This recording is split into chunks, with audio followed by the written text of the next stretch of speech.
बोलायचं नाही.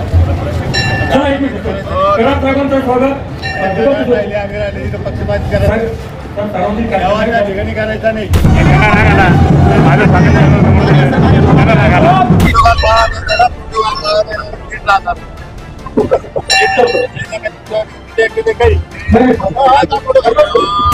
नाही मला काय म्हणायचं त्यांना अजून बी कळा ना आपण माझी झालो म्हणून मी तरी काय करू. सार्वजनिक कार्यक्रम आहे, गणेशोत्सवाचा कार्यक्रम आहे, सणचा कार्यक्रम आहे, त्याच्याकरता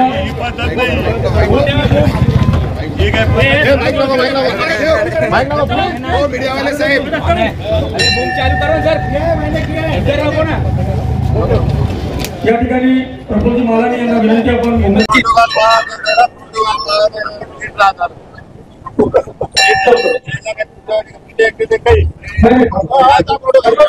आपल्या महाराष्ट्र राज्याचे जे कॅबिनेट मंत्री जे काही देशाचे अर्थमंत्री राहिलेले त्या बाबतीत मी बोलतो. मी माझ्यासाठी नव्हतो. खैरेंवर बरंच चिडला. खैरेंवर चिडायची मला काही गरज नाही. काय खैरे सध्या चिडचिड करतात. तरी पण प्रोटोकॉल पाळला जात नव्हता. पण तुम्ही प्रोटोकॉल हा पाळला गेला पाहिजे. इथं राजकारण केलं गेलं नाही पाहिजे. राजकारणाच्या ठिकाणी आपण राजकारण करू पण इथं प्रोटोकॉल पाळला पाहिजे ह्या मताचा मी आहे. आणि गणेश भक्ताचा कार्यक्रम असल्यामुळे कोणी कोणाचा इथं प्रोटोकॉलचा विषय नाही. आपण सगळे गणेश बघतोय. पक्षाच्या ठिकाणी प्रोटोकॉल असतो. इथं प्रोटोकॉलचा काही संबंध प्रोटोकॉल पाळा असं बोलत होता ना. काय प्रोटोकॉल नाही मला काय म्हणायचं त्यांना अजून बी कळा ना आपण माझी झालो म्हणून मी तरी काय करू. त्याला लक्षातच आहे ना.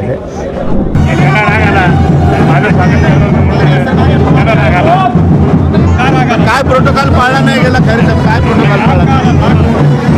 गणपतीमध्ये प्रोटोकॉल नसतो. धार्मिक काम आहे. धार्मिक काम सरकारी कामाचं प्रोटोकॉल असतो. सरकारी काम नाही काहीतरी आपलं बोलायचं काहीतरी त्याला मग असं वाटलं की ते मध्ये घुसून त्या ठिकाणी काही होऊ शकत नाही. सत्कार केल्यावर भुमरे साहेब चिडले. प्रोटोकॉल पाळला जात नाही. माझी आजीचा मला असं वाटतं आपण गणेशोत्सवात आहोत. इथं सगळे गणेश भक्त आहेत. मान अपमान कोणाचा इथं करण्याचा मला वाटतं मांडण्याचा उद्देश नसतो. परंतु ज्याचं जे आहे त्याचा मान सन्मान झाला पाहिजे हे तर कबूल केलंच पाहिजे. मला वाटतं इथं राजकारण करण्याची जागा नाही. त्याला मान मिळालेला आहे. मग कोणी मंत्री असेल, कोणी खासदार असेल, कोणी आमदार असेल त्याचा मान सगळ्यांनीच पाळला पाहिजे. पक्ष कोणताही असो. इथं गणपती लक्षात ठेवा सगळं. चंद्रकांत खैरेंकडून सुरुवात होतं का मग नंदकुमार नावं घेत होते. मी इथं नव्हतो. मला काही याच्यातलं माहिती नाही. तुम्ही मला प्रोटोकॉल विचारला म्हणून मी सांगितलं. महाराष्ट्रातील राजकारण गेल्या काही वर्षापासून वेगळ्या वळणावर आलेलं आहे.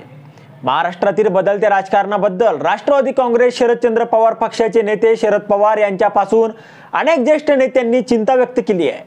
पुन्हा एकदा महाराष्ट्रातील आदर्श राजकीय परंपरेला तडा जाणारा प्रकार छत्रपती संभाजीनगरमध्ये घडला आहे. दोन्ही शिवसेना पक्षातील आजी माजी खासदारांमध्ये जबरदस्त वाद झाला आहे. व्यासपीठावर त्यांच्या तुतुमयमय झाली. त्यांनी दमही भरला. टिंगलही करण्यात आली. खासदार संदीपान भुमरे आणि माजी खासदार चंद्रकांत खैरे यांच्यात हा प्रकार घडला. दोन्ही नेते एका कार्यक्रमानिमित्त शनिवारी एकत्र आले. यावेळी माजी खासदार चंद्रकांत खैरे आणि शिवसेना नेते आणि माजी महापौर नंदकुमार घोडिले पक्षपात करत असल्याचा आरोप संदीपान भुमरे यांनी केलाय. त्यानंतर दोन्ही नेत्यांमध्ये वाद सुरू झाला. प्रोटोकॉल का पाळत नाही असा प्रश्न संदीपान भुमरे यांनी विचारला. तर चंद्रकांत खैरे यांनाही संदीपान भुमरे यांनी दम भरला. त्यानंतर संदीपान भुमरे यांच्याकडून पुस्तक आडवे लावत चंद्रकांत खैरे यांची टिंगल करण्यात आली. माजी खासदार चंद्रकांत खैरे आणि संदीपान भुमरे हे शिवसेनेत होते. शिवसेनेतील बंडानंतर खैरे उद्धव ठाकरे यांच्यासोबत तर भुमरे एकनाथ शिंदे यांच्यासोबत गेले. त्यानंतर दोन्ही नेत्यांमध्ये नेहमी आरोप प्रत्यारोप हे सुरूच असतात. लोकसभा निवडणुकीत खैरे यांचा भुमरे यांनी पराभव केला होता. तो पराभव चंद्रकांत खैरे यांचा चांगल्या जिवारी लागला. त्यानंतर दोन्ही नेते संधी मिळेल तेव्हा एकमेकांवर टीका करत राहिले. परंतु आता व्यासपीठावर सर्वांसमोर त्यांच्यासमोर तुतुमयमय झाली. या प्रकाराची चांगलीच चर्चाही रंगली. आता आगामी विधानसभा निवडणुकीच्या तोंडावर शिवसेनेच्या या दोन्ही गटात अधिक वाद होणार आहे आणि यांच्यात अजून संघर्ष रंगणार आहे अशी चर्चा सुरू आहे. आता यावर तुम्हाला काय वाटतं तुमचं मत कमेंट बॉक्समध्ये लिहायला अजिबात विसरू नका. व्हिडिओ आवडला असेल तर जास्तीत जास्त शेअर करा. आणि आतापर्यंत मराठी जनता आपण आपल्या या चॅनलला सबस्क्राईब जर केलेलं नसेल तर चॅनलला सबस्क्राईब करा.